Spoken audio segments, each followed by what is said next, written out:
Il y a un certain niveau d'anxiété qui accompagne le début d'un nouveau boulot que je déteste franchement. Je ne sais pas si c'est simplement le processus d'apprentissage, la pression de devoir faire mes preuves auprès de nouveaux collègues, ou juste le stress d'être dans un environnement inconnu, mais c'est une constante dans tous les postes que j'ai eus. Mais celui-là a vraiment fait monter l'anxiété au maximum.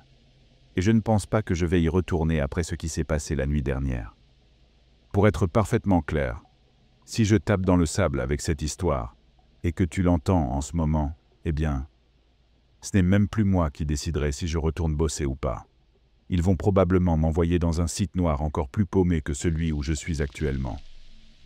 Une semaine ici, et j'ai compris que toutes ces théories du complot que les Américains ont sur la zone 51 ne font qu'effleurer la surface.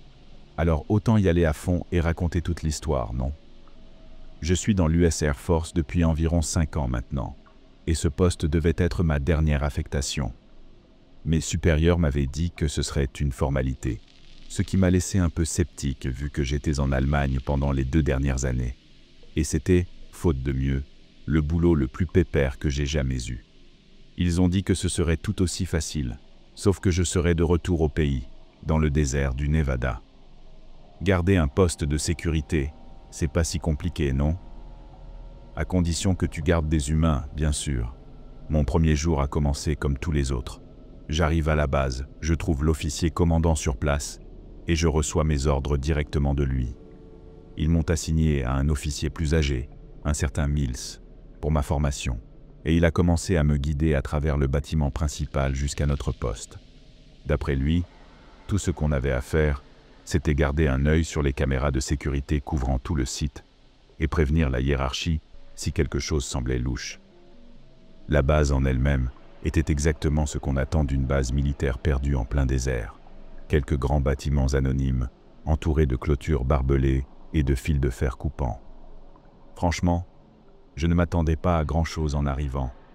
Mais imagine ma surprise quand Mills m'a dit de monter dans une voiturette de golf pour qu'on rejoigne la salle de surveillance. Je veux dire, je me doutais bien qu'il y avait plus dans la zone 51 que ce qu'on pouvait voir de l'extérieur. Mais là, on a roulé pendant au moins 6 km dans un immense tunnel en pente raide. Il me parlait tout le long, me demandant si j'avais déjà trouvé un logement dans le coin, et me disant d'éviter le strip de Vegas pendant mes jours de repos. On aurait dit qu'on roulait depuis des heures dans ce tunnel en béton sans fin, mon estomac devenant de plus en plus noué à chaque mètre, jusqu'à ce qu'on s'arrête devant une petite porte encastrée dans la paroi. T'as de la chance, gamin. Ce job, c'est le plus pépère de toute l'armée américaine. On regarde juste les écrans et on fait un petit check-in toutes les 2 heures. Parfois, on fait une ronde pour vérifier les portes. Sinon, je peux rester là à faire mes grilles de sudoku aussi longtemps que je veux, en étant grassement payé pour ça. C'est ce qu'il m'a dit en entrant. La pièce était étonnamment grande. Presque 2 murs entiers recouverts du sol au plafond d'écrans de surveillance qu'on était censé surveiller. Certains montraient des pièces grises et vides, juste des bureaux abandonnés. D'autres affichaient des plans fixes du sable du désert. Un autre montrait l'extérieur des bâtiments par lesquels on était entré. Puis un écran dans le coin supérieur droit a attiré mon attention. « C'est quoi ce truc-là » ai-je demandé en pointant l'écran. Mills a rigolé, a tiré une chaise vers le petit bureau et a attrapé la souris. En quelques clics, il a agrandi l'image pour que je voie mieux. Au centre d'une petite pièce toute blanche, il y avait une table. Et sur cette table, un petit corps. Au début, j'ai vraiment cru que c'était un enfant. Peut-être le gamin d'un officier supérieur en train de faire une sieste ou un truc du genre, pendant que son père bossait. J'en sais rien, moi. Puis Mills a zoomé encore plus, et j'ai remarqué les proportions étranges. Une énorme tête, de longs bras et jambes. Un petit torse à peine assez solide pour soutenir le reste.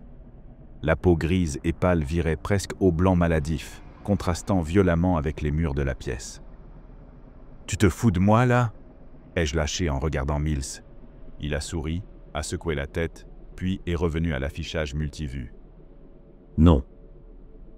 Bienvenue à ta journée d'intégration, gamin. Ça, c'est un original. » Il s'est installé, a sorti un énorme thermos et a commencé à verser le contenu dans une tasse. Qu'est-ce qu'ils t'ont dit quand ils t'ont assigné ici? Quasiment rien, ai-je dit, l'esprit en vrac. Il venait de me confirmer l'existence des extraterrestres, là, comme si de rien n'était. Pour lui, c'était comme me montrer un animal dans un zoo. Il souriait, me regardait essayer de comprendre ce que je voyais à l'écran. En faisant défiler les autres caméras, j'ai vu d'autres trucs bizarres. Un disque géant, entouré de tonnes d'appareils et de câbles. Un mécano avec une torche à souder sur le côté. Une autre caméra montrait une pièce avec quelque chose. Une sorte de boule noire compacte, d'où sortaient parfois des tentacules qui tentèrent d'atteindre la porte, avant de se rétracter dès qu'une lumière s'allumait. Puis une autre pièce, un homme seul, assis sur une chaise, habillé comme un civil lambda, avec un sourire suffisant figé sur le visage. Rien de tout ça ne ressemblait à quelque chose de normal. Mais Mills me regardait toujours avec son sourire, comme si c'était la routine. « C'est quoi tout ça, bordel ?» « T'as entendu parler de Roswell 1947 ?» m'a-t-il lancé. J'ai haussé les épaules. Il a continué. « Doppelganger, matière noire, tout un tas de trucs bizarres que le citoyen lambda ne saura jamais. Tu veux du café ?» Attends, t'es en train de me dire que les petits bonshommes verts, tous ces trucs de cartoon, c'est réel? Sans exagération? Je me suis assis à côté de lui, j'ai pris la tasse qu'il m'a tendue et j'en ai bu une gorgée. Ça m'a brûlé un peu, mais cette brûlure m'a aidé à oublier la crise existentielle qui me montait dans la tête. « Le meilleur moyen de cacher quelque chose, c'est de le faire en pleine vue, » a-t-il répondu. Et ils sont pas verts, comme tu vois. Plutôt gris. Ils ont même l'air de cadavres sous certains éclairages. Mais celui-là est en parfaite santé, aussi loin qu'on puisse en juger. Comment tu peux savoir? On dirait qu'il est mort. On n'a rien qui puisse pénétrer sa peau. Et évidemment, ses constantes vitales sont différentes des nôtres. Mais on capte des ondes cérébrales, parfois à plus de 20 mètres de distance. C'est pour ça que les murs de cette pièce font 90 cm d'épaisseur, en plomb. Ce truc te parle dans la tête si tu t'en approches trop, dit-il, son visage changeant soudainement, de la plaisanterie à l'horreur. De la télépathie? Ai-je demandé. Il a simplement hoché la tête. Du genre Professeur X, si tu veux mon avis. Je suis passé par là moi-même, lors d'une de mes premières rondes. Les murs n'étaient pas encore assez épais. Quand je suis passé à côté de sa pièce, il a commencé à hurler dans ma tête. J'ai failli m'étrangler avec le café, me lançant dans une quinte de tout. Qu'est-ce qu'il t'a dit? Il m'a supplié de le laisser partir. Puis, quand il a compris que je pouvais pas, il a commencé à me supplier de le tuer. Il n'a pas bougé de cette table depuis presque 80 ans, alors il pense qu'il est paralysé, ou quelque chose comme ça, complètement incapable de se mouvoir, probablement suite au crash. C'était comme s'il lisait dans mon esprit, tu vois. J'avais à peine pensé au mot « aide » qu'il hurlait déjà des insultes dans ma tête pour ne pas l'avoir tué. Comme si j'avais le choix. Oncle Sam me ferait disparaître si je faisais ça. Il a jeté un œil aux écrans. Je peux pas lui en vouloir de demander. Ça doit être un sacré enfer, coincé là-dedans comme ça. Je n'arrivais tout simplement pas à digérer ce que je vivais. Une partie de mon cerveau me répétait, évidemment que les aliens existent, pendant qu'une autre me criait que tout ce que j'ai jamais cru est un mensonge. Pourquoi moi? Pourquoi j'ai été choisi pour ce poste? Je suis personne de spécial. Je n'ai rien fait de mal pour énerver mes supérieurs. Alors pourquoi m'envoyer ici et pulvériser toute ma vision du monde? Est-ce que quelqu'un me déteste vraiment à ce point? Ou est-ce que je suis juste un soldat de plus, un matricule anonyme qu'ils ont balancé là sans réfléchir? Te laisse pas trop atteindre, d'accord? M'a dit Mills avec une véritable inquiétude sur le visage. Je sais que c'est beaucoup à encaisser. Mais crois-moi, ça devient normal au bout d'un moment. Faut juste pas trop y penser. Le reste de la journée s'est déroulé à surveiller les écrans et faire nos rondes. Entre deux patrouilles, Mills m'a mis au parfum sur, disons, les invités qu'on gardait ici. Le Cray était évidemment le gros morceau, mais les autres choses qu'on voyait à l'écran jouaient dans une toute autre catégorie de bizarrerie. Le disque? C'était le vaisseau dans lequel le Cré était arrivé. Pas très surprenant. Mais Mills m'a dit qu'il n'avait jamais réussi à le percer depuis le crash. Aucune porte visible, aucune ouverture, et rien de ce qu'on possède ne permet de passer sa coque. Le type avec la torche à souder y a passé 3 heures avant d'abandonner. La matière noire, c'était ce truc informe dans la pièce éclairée. Il disait ne pas savoir d'où il l'avait sorti, mais tout ce qui entrait dans l'ombre n'en ressortait jamais. Il y avait au moins 10 lampes UV surpuissantes dans cette pièce, qui servaient de barrière. Apparemment, la chose pouvait assimiler n'importe quelle ombre ou obscurité et s'en servir pour s'échapper. Mais de loin, le plus flippant, c'était le doppelganger. Mills m'a expliqué qu'il avait déjà réussi à sortir de sa cellule une fois. Il pouvait imiter parfaitement n'importe quel humain, et il a bien failli faire tomber toute la base. Il a tué 5 gardes avant qu'ils réussissent à le capturer de nouveau. Maintenant, il restait assis là, pathétique, bien droit, avec un immense sourire et des dents effilées, inhumaines, qui trahissaient ce qu'il était vraiment.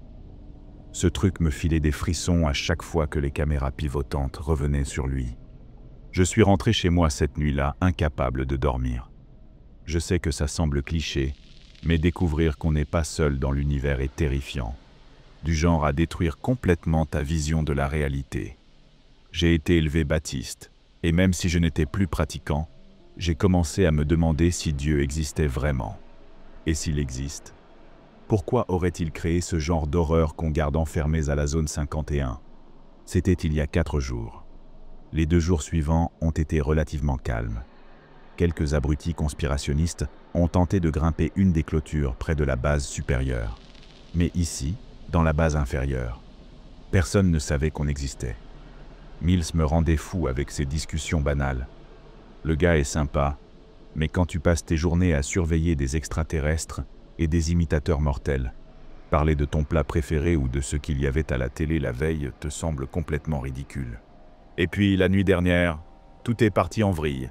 C'était ma première garde en solo. Apparemment, 3 jours d'entraînement suffisaient pour qu'on considère que j'étais acclimaté aux horreurs cosmiques que l'oncle Sam cache sous le désert du Nevada. Franchement, j'aurais dû appeler pour dire que j'étais malade. Vers 21h30, peu après le coucher du soleil, j'ai commencé ma patrouille de nuit, à travers le long tunnel, jusqu'à la zone des cellules. Un couloir interminable, chaque cellule, séparée par près de 10 mètres, le tout rempli de béton épais entre chaque pièce. Bien sûr, il y avait d'autres gardes en poste. Chaque cellule avait 2 hommes postés devant, prêts à intervenir si quelque chose tentait une évasion. Une fois la ronde terminée, on remontait vers la base supérieure, là où les scientifiques de la R&D tentaient toujours de percer le disque. Cette fois, avec un gigantesque laser qui, mal orienté, aurait pu faire des ravages. Jusqu'ici, rien d'anormal. Quand je suis retourné à la salle des moniteurs, il était environ 22h30.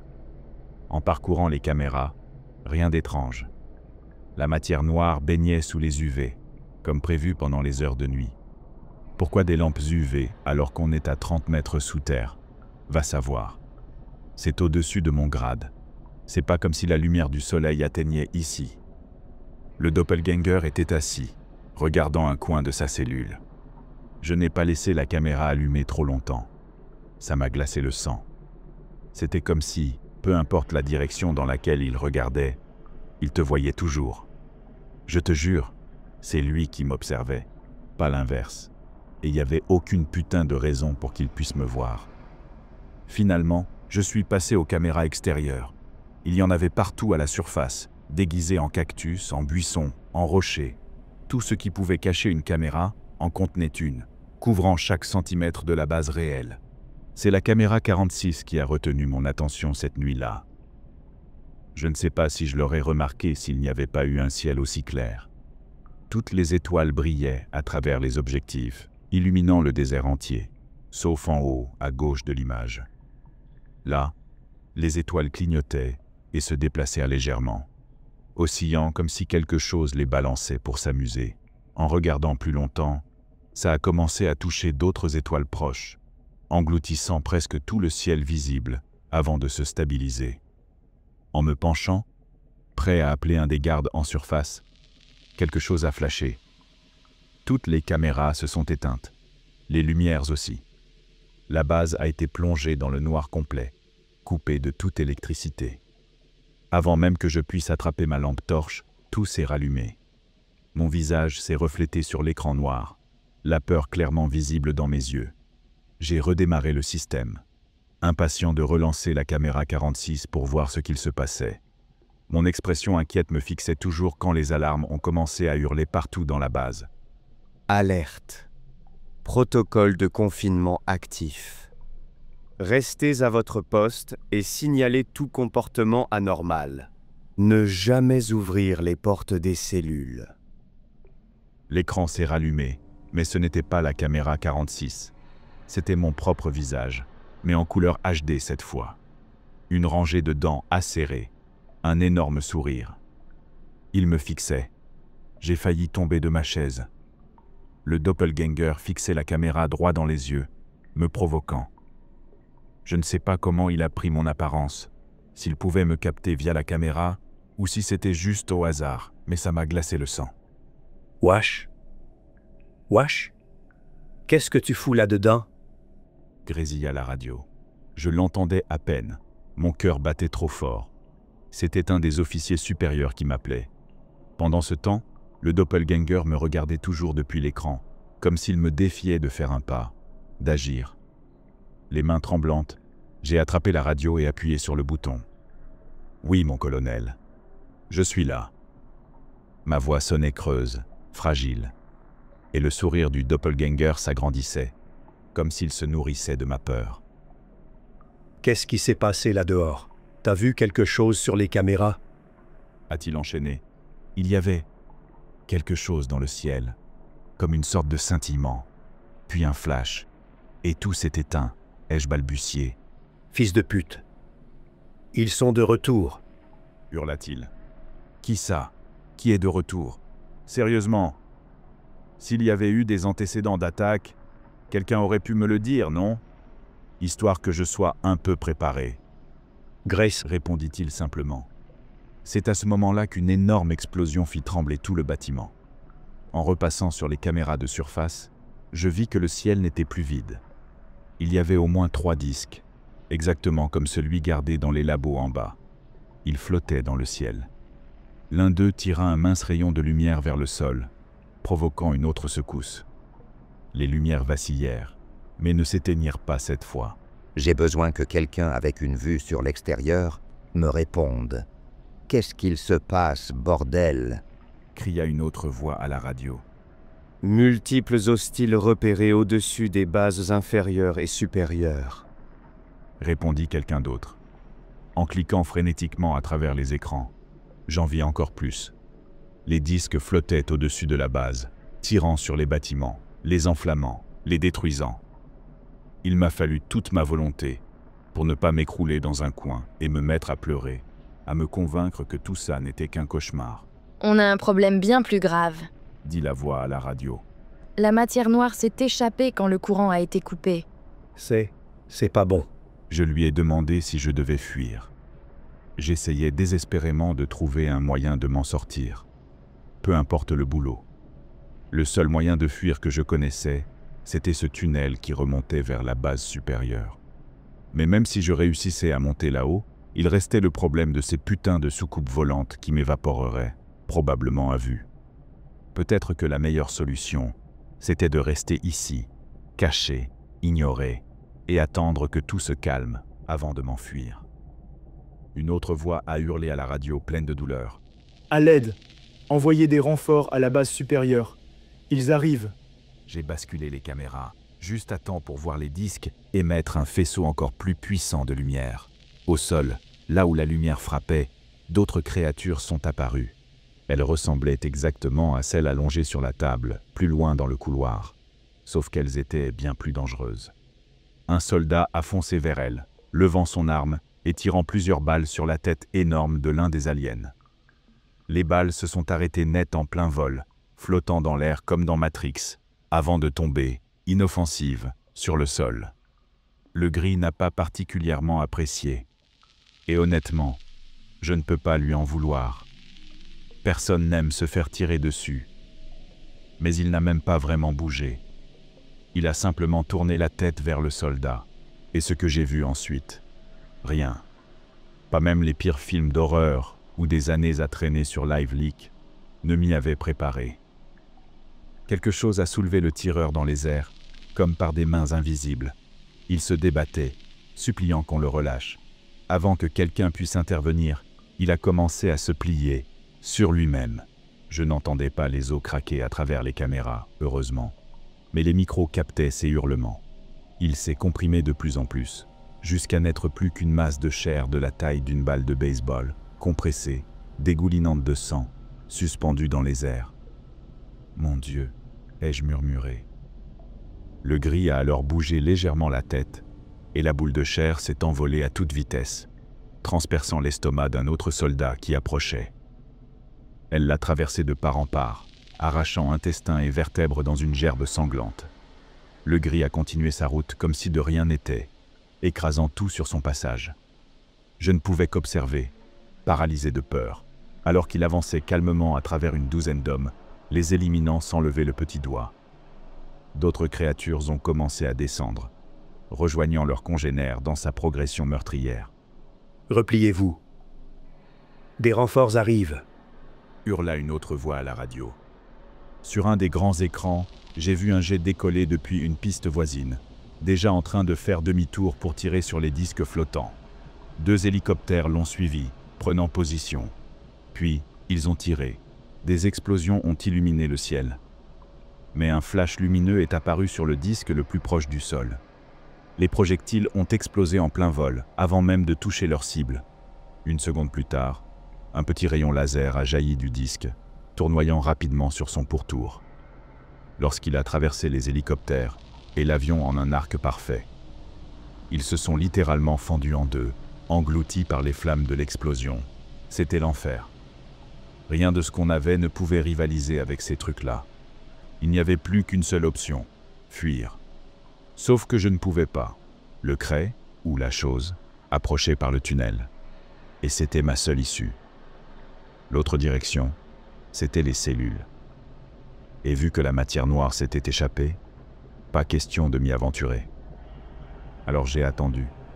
Pas question de risquer une sortie directe, à moins de vouloir crever dans d'atroces souffrances. Il ne me restait plus qu'à me terrer et espérer survivre. Je me suis levé, j'ai verrouillé la porte, et j'ai poussé tout le mobilier que j'avais contre elle. Si quelque chose entrait ici, je n'avais que mon arme de service. Et Dieu sait que ça revient à chasser un ours avec un pistolet à eau. Non, il fallait jouer intelligent et éviter toute confrontation. Si seulement c'était aussi simple. J'ai gardé les yeux rivés sur les moniteurs, suivant les mouvements du Cray tout en gardant un œil sur les cellules inférieures. La matière noire n'était plus dans sa cellule. Les lumières restaient allumées, mais ne faisaient qu'éclairer une pièce vide d'un blanc éclatant. Où elle était passée, aucune idée. Une douzaine de gardes patrouillaient aux 2 extrémités du bloc, balayant les coins sombres avec des lampes UV, tentant de repérer la moindre ombre suspecte. Une nouvelle explosion a fait trembler le sol sous mes pieds. Le Cray avait désormais percé le tunnel et descendait lentement vers la base inférieure. Il serait probablement là dans 10 minutes. Je n'avais qu'à tenir jusque-là. Mais sur un autre écran, je voyais que mon temps était compté.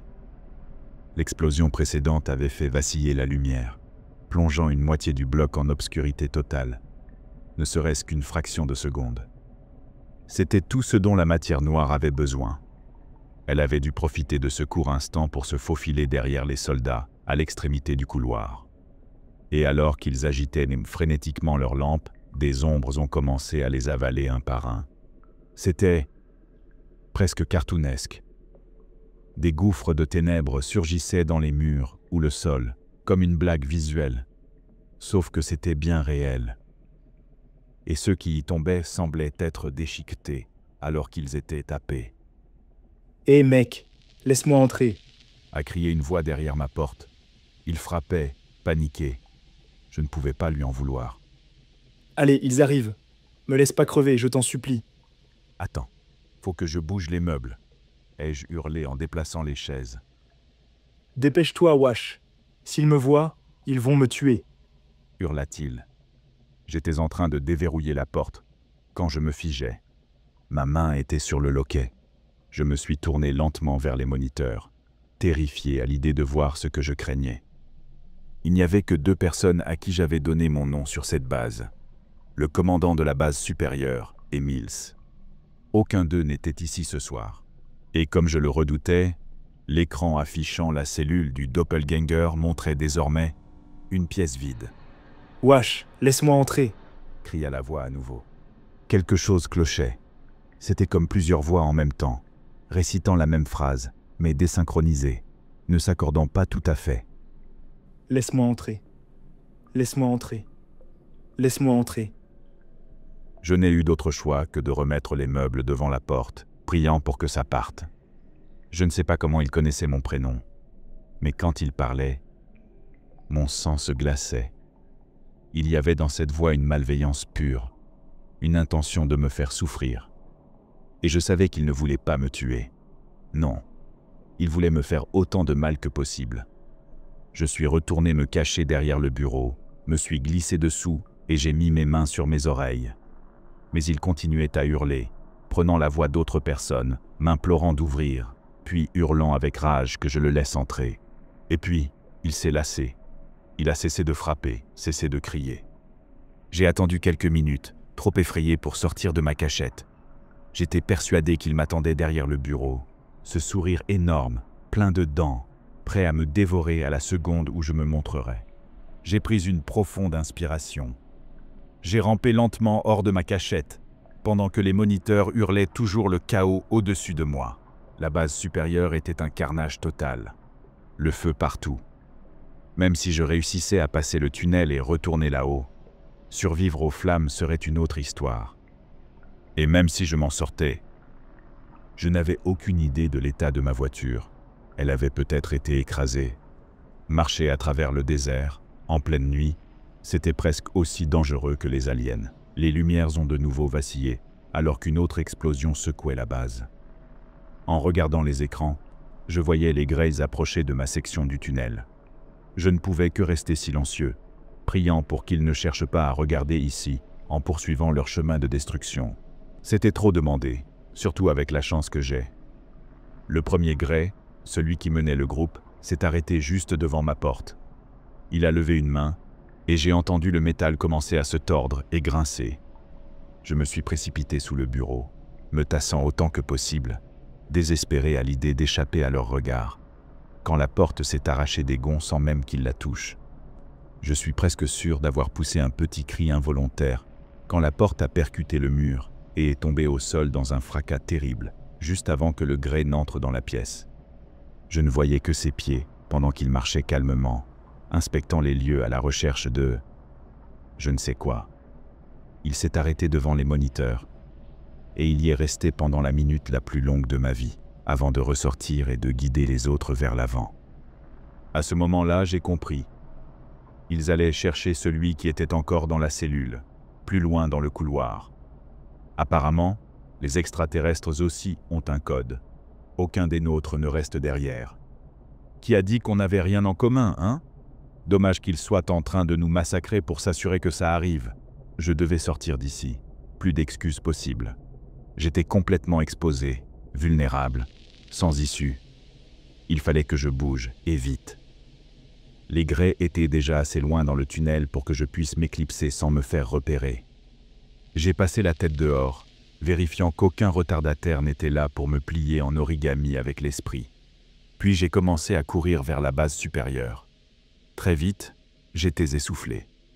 L'inclinaison du tunnel était infernale, et ce truc faisait au moins plusieurs kilomètres en montée directe. Mais il fallait continuer. Je pense avoir atteint la moitié quand je suis tombé sur un corps, affalé contre un mur, frappé de plein fouet, du sang partout sur son uniforme. En m'approchant, essayant de passer loin de lui, il s'est mis à tousser. Je me suis figé, incapable de savoir quoi faire. Si c'était un autre soldat, bien sûr, je devrais l'aider. Mais au fond de moi, une petite voix me rappelait le danger. Depuis ma rencontre avec le doppelganger, j'avais cette boule au ventre. Et si c'était encore lui, déguisé, essayant d'attirer une proie? À l'aide. Dit une voix faible entre deux quintes de tout. Ah, merde. Impossible de le laisser crever là. Pas avec ma conscience. Je sais que c'est irrationnel, mais j'ai pas pu. Hé, mec, qu'est-ce qui t'a eu? Ai-je dit en m'approchant prudemment. Sa tête s'est tournée vers moi, essayant de localiser ma voix. Il était salement amoché, mais je pouvais voir que c'était clairement un humain. Son cou était lacéré, et vu la quantité de sang, il n'allait pas sortir vivant de ce tunnel. Ce truc. Il avait pris notre apparence. Grommela-t-il. Le doppelganger, donc. Il était déjà passé par là. Merde. Est-ce que j'allais devoir l'affronter pour atteindre la base supérieure? Avant que je puisse réfléchir davantage, il reprit la parole. Il leur a arraché la gorge avec ses dents. Il les a mangés alors qu'ils hurlaient encore. J'ai essayé de le poignarder, mais il m'a tailladé. Merde. Tu vas t'en sortir. Reste avec moi, d'accord? Je vais chercher de l'aide. Je reviendrai, je te le promets.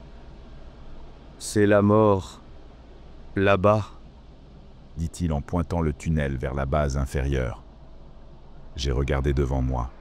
La lumière diminuait. Ça devenait de plus en plus sombre.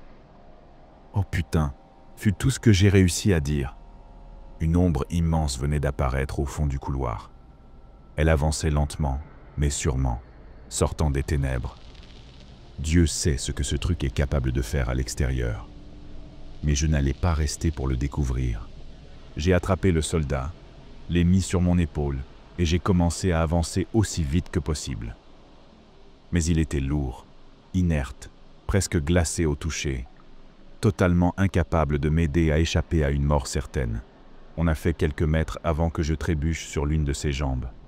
Je suis tombé et je l'ai lâché. L'ombre nous a rattrapés. Elle a saisi son pied, puis lentement, a traîné le reste de son corps dans les ténèbres. Son sang s'échappait lentement, alors que son corps se désagrégeait, absorbé par l'ombre. Je sais, on dirait que je m'en suis remis vite, mais je te jure, une fois que les ténèbres l'ont eu, il n'y avait plus rien à faire. J'ai couru comme un malade, vers la base supérieure, espérant pouvoir distancer cette obscurité primordiale qui venait de dévorer un homme sous mes yeux. Après une minute, j'ai compris que je me rapprochais. La fumée envahissait le tunnel, me faisant tousser à chaque pas. Je peinais à respirer. Et quand je suis sorti du tunnel, j'ai presque eu envie de faire demi-tour et retourner dans les ténèbres. Le ciel était rempli de disques volants et tout brûlait autour de moi. Il fallait avancer prudemment, de peur qu'il me vaporise dès qu'il me verrait. Ma meilleure chance? Contourner le bâtiment principal et atteindre le parking. Si ma voiture n'était pas réduite en miettes, peut-être que je pourrais attendre que les disques repartent et fuir cette foutue base. C'était un plan bancal, mais c'était tout ce que j'avais. Progressant lentement, me faufilant dans les ombres, tout en craignant qu'elles me dévorent aussi, je me suis glissé depuis la sortie du tunnel jusqu'au bâtiment R&D. Le parking était de l'autre côté. Si je pouvais juste le traverser, je limiterais mes chances d'être repéré par les disques ou par les Grace pendant leur retour. L'intérieur de R&D était un champ de ruines. Des avions en construction, des pièces éparpillées partout. Des modules de test clignotaient d'un côté du hangar immense, pendant qu'au fond, un bip régulier résonnait. À gauche, je voyais l'un des disques, celui du crash qu'on gardait ici. La grande découpeuse laser était toujours là, son panneau clignotant indiquant qu'elle avait été abandonnée en pleine utilisation. Un bruit de fracas m'a fait sursauter. Un soldat, dans l'ombre, venait de renverser quelque chose. Il cherchait quelque chose dans le hangar. Je me suis accroupi, essayant de me cacher dans les coins sombres, hors de portée des néons. Mais ce foutoir était dangereux, et j'ai trébuché sur une boîte à outils à roulettes. Elle s'est écrasée au sol. Je savais pas trop à quoi m'attendre, mais la créature a rugi en entendant le bruit, réalisant qu'elle n'était pas seule. Son rugissement s'est rapidement transformé en bruit dissonant, instable, modulant d'une voix masculine à féminine. d'adulte à enfant, comme si elle cherchait la bonne voie. Elle s'est tournée vers moi. J'ai tenté de fuir, mais ça semblait inutile. « Viens ici !» hurla-t-elle, fonçant dans ma direction, où je m'étais caché derrière un établi. « Fils de pute, viens là !» Plus elle approchait, plus une angoisse viscérale me tordait l'estomac. Je ne distinguais pas bien son visage, mais là où ses yeux devaient être, ça brillait, comme ceux d'un prédateur dans le noir, traquant sa proie. Je ne sais pas si elle voyait dans l'obscurité, mais j'étais convaincu qu'elle me localisait sans difficulté. « Wesh, c'est toi !» cria le doppelganger. Putain, il m'avait vu, plus question de rester caché. Tant pis si je révélais ma position. Si je courais assez vite, je pouvais atteindre la porte opposée et foutre le camp d'ici avant qu'il me rattrape. « Viens ici !» Et il s'est mis à courir. Plus vite que tout être humain que j'ai jamais vu. Il s'est jeté au sol à 4 pattes, accélérant comme une bête. Alors qu'il se rapprochait, j'ai trébuché en arrière, m'écrasant au sol à côté du bureau, pendant qu'il gagnait du terrain sur moi. J'ai regardé autour de moi et attrapé mon arme dans son étui. Je l'ai pointé vers le doppelganger et j'ai tiré. Mon tir était précis, la balle l'a frappé en plein visage, le projetant en arrière un instant. « Pourquoi tu as fait ça ?» a-t-il dit, sa voix encore plus dissonante cette fois. Des centaines d'intonations, de tonalités différentes, se chevauchaient, se battant pour prendre le dessus dans une cacophonie absolue. Mais ce que je ressentais désormais, ce n'était plus juste de la malveillance. C'était de la rage. Je l'avais énervé. Et maintenant, il voulait vraiment me faire souffrir, encore plus qu'avant. Je me suis relevé tant bien que mal, vidant mon chargeur sur la créature. Chaque balle l'atteignait, mais aucune ne le ralentissait. Inutile. En balayant la pièce du regard, je n'avais que quelques barres de métal, des outils de mécano et le laser. Je ne savais pas comment cette foutue machine fonctionnait, mais j'espérais qu'elle avait été laissée prête à l'emploi, déjà amorcée. Le doppelganger s'est jeté en avant, hurlant dans une langue ancienne que je ne comprenais pas. J'ai tourné le cadran du panneau de contrôle à fond, jusqu'au maximum, et j'ai appuyé sur le bouton vert qui clignotait à côté. La lumière qui en est sortie était aveuglante. J'ai fermé les yeux et détourné la tête pendant le flash. Les hurlements qu'il poussait maintenant étaient infernaux, perçants, et une odeur de brûlé a envahi la pièce alors que le laser le frappait de plein fouet. Quand la lumière s'est enfin dissipée, j'ai rouvert les yeux. Le doppelganger était au sol, la moitié de son visage fondu, et tout son torse en feu. Il convulsait, me lançant encore des insultes dans son langage inhumain, mais il ne pouvait plus bouger. Et je vais être honnête, j'allais pas rester pour voir comment ça se terminait. J'ai couru, fonçant vers la porte arrière, et l'ai déverrouillée d'un coup. De l'autre côté de la route se trouvait le parking. Ma voiture était garée tout au fond, et apparemment, elle était intacte. Je me suis accroupi contre le mur arrière, espérant ne pas me faire repérer, et j'ai commencé à traverser lentement la route vers ma voiture. Finalement, je l'ai atteinte. J'ai sorti mes clés et ouvert la portière manuellement pour éviter que les feux s'allument et attirent quelque chose. Avant d'y entrer, j'ai jeté un dernier regard vers la base en flammes et l'entrée du tunnel, pour y voir les Greys émerger. Celui qui avait été prisonnier flottait aux côtés des autres, l'évitant hors du tunnel grâce au même pouvoir qui leur avait permis de démembrer des dizaines de soldats. À mesure qu'ils sortaient, les disques au-dessus d'eux ont commencé à émettre leur lumière, les absorbant un à un dans leur vaisseau. Par précaution, je me suis tassé dans mon siège, observant, retenant mon souffle. Quand le dernier Grey a été emporté, les disques ont encore tiré quelques lasers sur la base, puis ont pris de la hauteur, et se sont éteints, disparus, comme s'ils n'avaient jamais été là.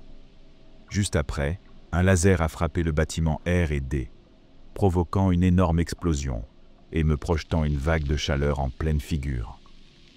C'était le signal clair que je ne devais pas rester ici une seconde de plus.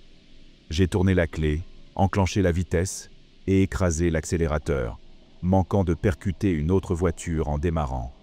J'ai viré autour, filant sur la route à toute allure vers la sortie de la base.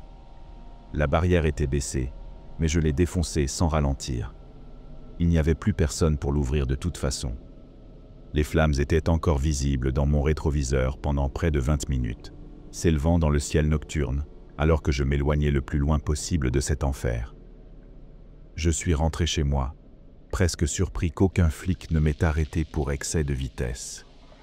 À un moment donné, une flotte de camions de pompiers m'a dépassé, fonçant vers la base pour tenter de gérer le chaos que j'avais laissé derrière moi. Il y a environ 6 heures, j'ai passé la porte de mon appartement, et je ne me suis pas retourné depuis. Enregistrer ce message semble idiot maintenant, vu tout ce que j'ai vécu en 12 heures. Je regarde par la fenêtre toutes les 5 minutes, m'attendant à voir des vannes noires débarquer pour me traîner dans un site clandestin dont on n'entendra plus jamais parler. Et je doute fort que des extraterrestres viennent me sauver cette fois. Mais bon sang, ils sont réels. Ils sont là dehors, nous ne sommes pas seuls. Et si ce pays a la moindre once d'intelligence? Il ne tentera plus jamais de se battre contre eux.